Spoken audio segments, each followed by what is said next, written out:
Bonjour à tous, j'espère que vous allez bien. On se retrouve aujourd'hui pour une nouvelle vidéo. Putain, ça me stresse en fait que tu sois à côté. Arrête, ça me stresse. Tu voudrais pas aller faire ça dans le salon? Quoi? Tu peux pas aller faire tes trucs dans le salon à tout hasard?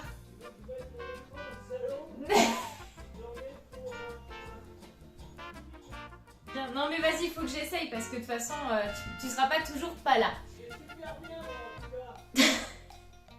Je sens que ça va être compliqué. Vous reprenez depuis le début avec une tournure simple et directe où vous ramassez une tarte, c'est clair ça?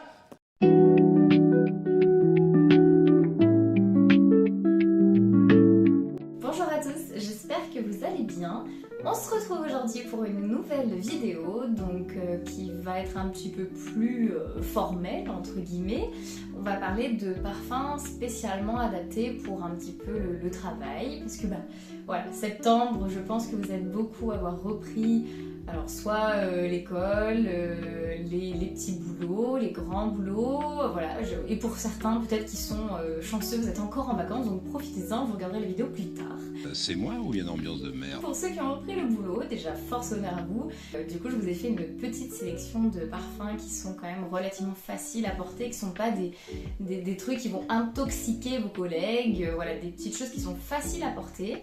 Voilà, un petit peu pour vous redonner le sourire le matin quand vous n'avez pas envie d'y aller, au moins vous mettez un parfum qui vous plaît et voilà, c'est ma foi un petit truc agréable qui vous donne le sourire pour la journée. On va pas bavarder plus longtemps, je vais vous faire la petite sélection, je vais vous présenter tout ça, c'est parti! Alors on va commencer par un parfum très singulier mais qui je trouve est dans la thématique justement du travail, de la reprise, etc. C'est le Croissant Café de la marque Versatile. Donc ça, ce sont des parfums assez audacieux que j'ai découvert à Lyon. Donc il s'agit d'extraits de parfums mais composés essentiellement d'huile. Pour vous montrer un petit peu, je ne sais pas si vous verrez bien, le packaging se présente comme ceci. Et en fait, donc c'est un petit roll-on que vous allez mettre sur les points de pulsation. Voilà, et en fait, ça dépose de l'huile qui est bourrée en fait de parfum, qui est vraiment concentré. Vous frottez bien, alors ça ne surtout pas faire avec les parfums classiques avec de l'alcool parce que les molécules du coup se cassent. Et là par contre c'est tout le but de ces parfums là, c'est de vraiment frictionner les points de pulsation pour faire dégager de la chaleur et ressortir le parfum. Et là en l'occurrence celui-là, ouais ça le matin quand vous avez envie d'un petit coup de boost et que le café ne fait pas assez effet, je vous recommande le Croissant Café, ça vous donne un bon coup de boost. Hein.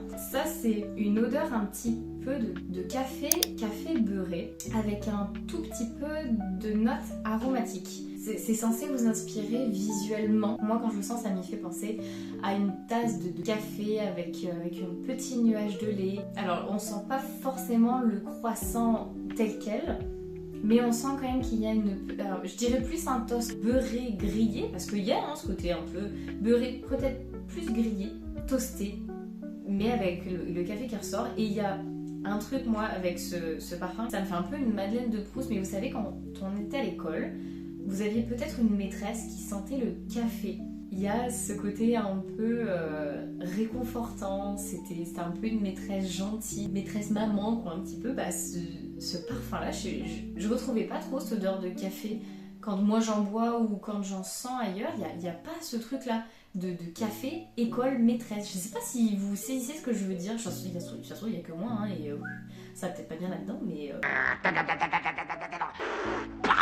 Et c'est vrai que celui-là, c'est assez agréable quand même de le porter. Comme c'est des extraits de parfum, mais en format huile, il n'y a pas une énorme projection non plus. Donc c'est vrai que là, vous embêtez pas les collègues avec. Mais pour autant, voilà, si vous avez envie de vous... En plus, c'est super pratique à mettre dans le sac. Donc vous en remettez un petit peu, vous en mettez là. Enfin, c'est vrai que les Versatiles, j'aime beaucoup les formats. Ils ont plein d'autres, évidemment, plein d'autres extraits de parfum que vous pouvez découvrir en Discover 7. Et pour le moment, donc le Croissant Café, pour commencer, je trouve vraiment qu'il est dans la thématique et il est super intéressant. Après, ça c'est un que je vous avais présenté dans ma première vidéo, ça fait partie de mes parfums chouchou que je porte presque en parfum signature. Il s'agit du Shagaf Oud Tonka de Swiss Arabian. Ça c'est quelque chose quand même de beaucoup plus sucré, de beaucoup plus amandé. Ça pour sûr c'est de l'amande hein, finalement, c'est la corne de gazelle en bouteille. Il y a des notes de cannelle, des notes de rose, des notes d'amande. Il y a ce sucre poudre, vraiment dans le parfum, quand vous le mettez sur la peau, moi c'est un des premiers visuels qui me viennent en tête. C'est cette corne de gazelle avec le sucre poudre sur le dessus.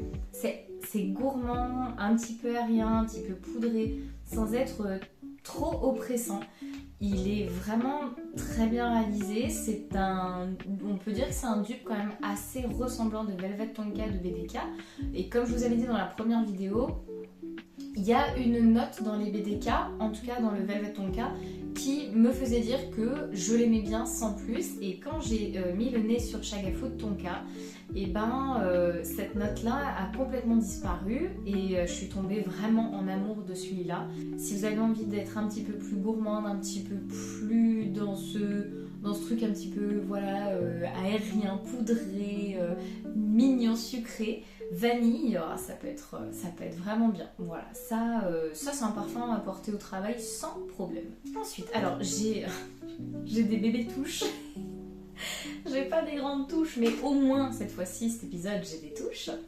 Qu'est-ce qu'on a de simple? J'ai parlé des BDK, et ben on va parler des BDK. Celui que j'aimerais vous présenter dans cette vidéo, c'est le 312 Saint-Honoré. Alors c'est un parfum quand même qui donne le sourire. Il y a une ouverture de baie rose qui donne ce départ dynamique. Ouais, c'est vraiment ça. Quand on sent, il y a ce côté waouh, dynamique, un peu. C'est pas très commun, je trouve, parce qu'il y a des notes un peu florales, je crois qu'il y a de l'iris. C'est presque un peu beurré, alors forcément, je crois que la racine d'iris, elle donne justement ce côté un peu beurre d'iris qui est très agréable dans ce parfum. Et c'est vraiment pas mal. Je trouve que si vous voulez un petit peu d'originalité, pas un parfum floral plan-plan, on va dire en gros, le 312 Saint-Honoré, il change dans celui-là. Donc il y a aussi la racine ou les graines, je crois que c'est la racine angélique, qui apporte un petit côté, je dirais presque terreux, un petit peu, ou alors je sais pas si c'est les racines d'iris ou les racines d'angélique qui donnent cette impression-là terreuse, mais pas dans le mauvais sens du terme, mais ça apporte justement peut-être moins un côté aérien, ça part pas trop là-dedans. Il garde quand même une structure assez, un peu assez compacte. Je sais pas si vous voyez vraiment ce que je veux dire, mais c'est pas ces parfums très aériens, très floral, etc. Je trouve que là, ils ont pris une direction un petit peu audacieuse et du coup ça match très très bien. Il y a le côté aussi un tout petit peu fève de tonka qui ressort, qui apporte quelque chose un peu de vanillé, de sucré, qui du coup qui s'appuie avec tout le reste et du coup ça donne aux fleurs ce côté sucré, très agréable. Donc franchement celui-là ça peut être une alternative sympa à des floraux un peu trop ennuyeux. Alors celui-là donc, comme je vous ai dit dans la précédente vidéo, je suis allée donc à Bordeaux et je suis tombée sur le superbe magasin de Jo Malone et donc la vendeuse donc plein d'amour donc m'a offert donc d'autres échantillons. Elle m'a offert notamment le English Pearl and Frisia. Vous avez vu, j'ai amélioré mon accent, voilà. Et donc celui-là, pareil, on reste un petit peu dans le côté floral, mais avec une note beaucoup plus fruitée en ouverture, puisqu'on a de la poire qui est assez juteuse, mais quand même verte, et presque un petit peu, je dirais presque un peu aquatique. Mais je pense que c'est le Fresia qui donne ce côté floral bien blanc, bien frais.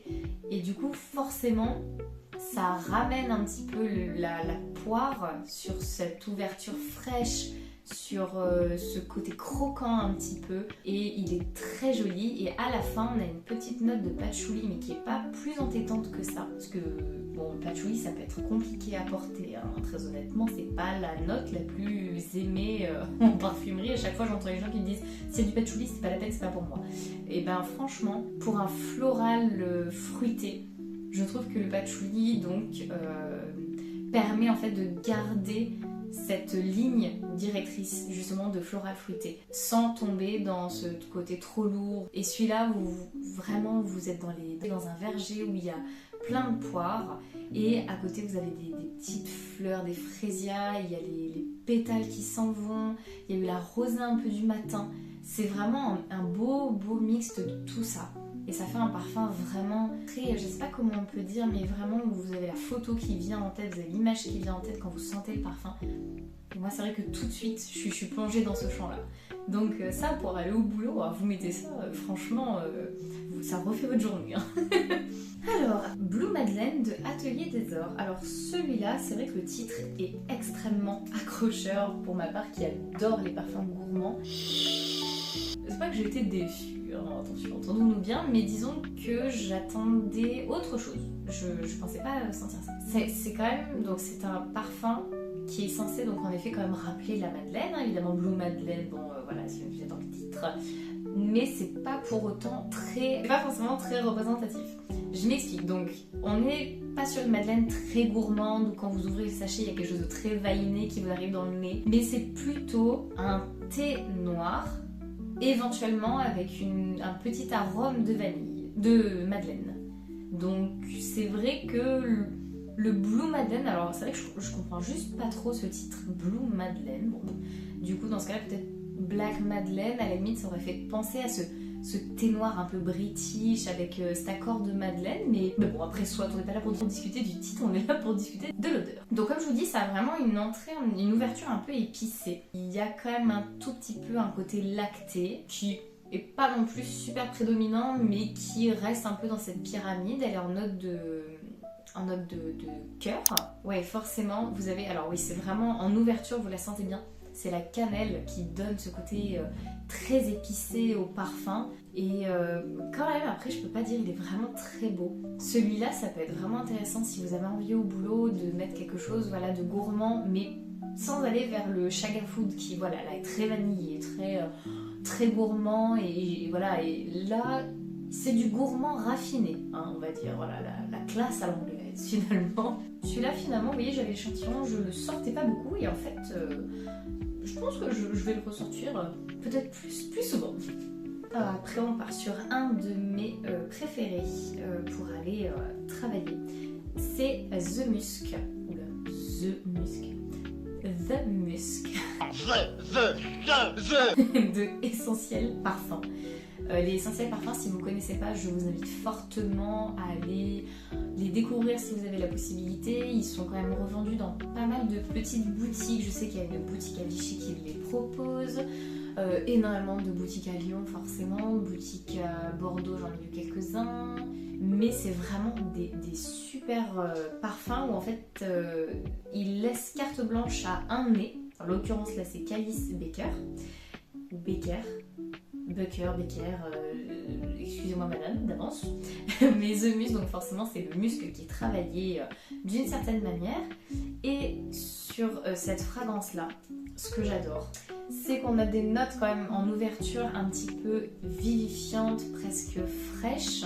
Donc ça c'est le gingembre qui apporte vraiment ce côté très sharp quoi un petit peu. Et juste après vous avez de la lavande, vous la sentez tout de suite hein, la lavande. Si vous n'aimez pas la lavande par contre je vous avoue c'est pas forcément un parfum très adapté parce que ça sent du début à la fin. Et pour vous dire je suis pas très fan de la lavande mais sur celui-là ça passe largement. Donc voilà, vous avez ce gingembre, cette lavande, mais elle est adoucie par donc une note de cire d'abeille. Vous avez le côté un peu baume, hein, vous voyez quand on a de la cire de l'abeille un petit peu, ça reste sur les doigts, il y a ce côté un petit peu forcément cire, oui, j'allais vous le dire, mais plus que ça c'est c'est baumé le parfum. Vous avez vraiment cette matière, c'est joli, c'est doux. Et en même temps, dans les notes de fond, forcément, vous avez le musc qui vient amplifier cette douceur. C'est d'une beauté. Celui-là, le The Musk, je l'avais surkiffé. Franchement, je suis pas fan des parfums propres, c'est pas... le musc, c'est pas vers la note vers laquelle je vais me tourner forcément. Mais celui-là, il y a un côté doudou. Ouais, c'est vraiment doudou. Non, je filme mon bébé. Oh putain, qu'elle est gonflée celle-là! Ensuite, on va partir sur un designer que j'ai porté pendant des années. D'ailleurs, le flacon est complètement vide. C'est le Dévotion de Dolce & Gabbana. Le Dévotion classique, hein, pas le intense. Et celui-là, il est juste parfait. Hein. C'est un peu dans la même ADN que Bake de Acro. C'est un citron confit avec de la fleur d'oranger, avec un tout petit peu le côté rhum, hein, ça peut peut-être vous rappeler un petit peu les vacances. Et après vous avez donc la note de fond, la fleur d'oranger qui apporte cette douceur. Franchement, c'est un parfum qui donne le sourire, c'est un parfum qui donne un petit peu de boost, un peu de vivifiant avec le citron confit. C'est trop joli, il est top. Si vous voulez un designer gourmand qui fait le taf, franchement c'est incroyable pour aller bosser, j'adore. Alors, je vous avais mis dans la sélection le Burberry Goddess, le classique. Hein. Je n'ai pas d'échantillon avec moi. Vous allez me dire, pourtant, c'est pas le plus compliqué. Il suffisait d'aller à Nocibé ou à Sephora et de demander un échantillon. Bon, j'ai pas eu le temps, hein, vous m'excuserez. Mais je me rappelle quand même bien de l'odeur, parce que celui-là, j'avais hésité à me l'acheter. Un parfum 100% vanille et lavande, tout simplement. Et franchement, c'est une vanille aromatique qui passe très très bien. Très jolie, forcément, c'est du classique. Si vous aimez la vanille et que vous aimez un petit peu la voir travailler d'une différente façon, sans pour autant qu'il y ait une lavande hyper prédominante, bah celui-là, franchement, il fait très très bien le boulot. Franchement, j'avais hésité à me le prendre, pour vous dire. Hein. Donc, désolée, j'ai pas l'échantillon, mais voilà, Burberry Goddess, designer aussi très sympa. Ensuite, du coup, pour terminer cette petite sélection, je voulais intégrer quand même un tout petit prix. Parce que personnellement j'aime beaucoup les adoptes. Je trouve quand même que des fois il y a des très très belles sorties et le Tendre Iris pour moi en fait partie. C'est super facile à porter, c'est un parfum floral avec une ouverture de bergamote donc assez frais. Mais avec l'iris qui vient contrebalancer, qui apporte un côté un petit peu floral, presque comme terreux un petit peu, parce que forcément l'iris, on n'utilise pas la fleur, mais on utilise les racines d'iris, donc c'est vrai que voilà, là-dessus, du coup, ça apporte le côté terreux. Ensuite, vous avez en note de fond, je crois que c'est de la vanille et du bois d'oranger, si je dis pas de bêtises. Et c'est vrai qu'on sent un peu comme une fleur d'oranger, avec un tout petit côté sucré, c'est pas hyper prédominant. Je vous avoue, c'est plus pour moi un floral quand même, fleur d'oranger. Voilà, ça ressemble à ça, mais franchement, pour le prix, vous avez envie de mettre quelque chose qui sent bon, sans pour autant exploser votre budget parfum, bah très bien, Tendre Iris, j'avais plus rien à vous dire. Voilà, du coup, c'est la fin de cette vidéo. J'espère que ça vous a plu, je suis vraiment désolée, je pense que au niveau de la voix, ça va pas être trop ça, j'ai pas non plus trop bien parlé fort, donc j'espère que ça ira. Je vais essayer de voir pour prendre des petits micro-cravates pour que le son soit de meilleure qualité. En attendant, j'espère quand même que ça vous a plu. On se retrouve dans 2 semaines pour une prochaine vidéo. Et n'hésitez pas à me dire dans les commentaires, vous, quels sont les parfums que vous aimez bien porter au travail, que ce soit plutôt sage, plutôt floral, plutôt gourmand ou plutôt bismode et rien à péter. Voilà, et bien écoutez, je vous dis à dans 2 semaines. Bye!